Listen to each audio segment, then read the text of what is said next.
ایک دفعہ یہودیوں کی عورتوں نے شرارت کی کہ حضرت فاطمہ کو بلاتے ہیں اور ان کی غربت کا مذاق اڑاتے ہیں، معاذ اللہ ثم معاذ اللہ۔ کہتی ہیں گھر آئی عورتیں، کہنے لگی حضور اپنی بیٹی کو بھیجیے، ہمارے گھر میں شادی ہے، ہم چاہتی ہیں یہ وہاں لوگوں کو تبلیغ کریں، دین کا پیغام دیں۔ اب اس نام پر تو حضور ضرور بھیجا کرتے تھے، چاہے کوئی دھوکے سے ہی بلاتا۔ میرے حبیب پاک صلی اللہ علیہ وسلم نے کہا فاطمہ جاؤ۔ حضرت فاطمہ کہتی ہیں ہاں تو کر لی، پر میرے وجود پہ کپڑے پھٹے ہوئے تھے، کئی جگہ پہ پیوند تھے، اور مجھے پتا تھا یہ عورتیں کس مزاج کی ہیں۔ فرماتی ہیں میں نے حضور نے کہا تو میری آنکھوں میں 2 قطرے آنسوؤں کے آ گئے۔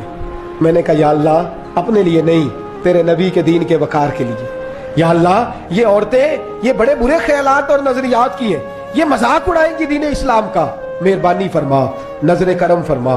حضرت فاطمہ فرماتی ہیں ابھی میری بات بھی مکمل نہیں ہوئی، رسول پاک پھر تشریف لے آئے اور فرمایا فاطمہ کیا سوچ رہی تھی، کیا کہہ رہی تھی؟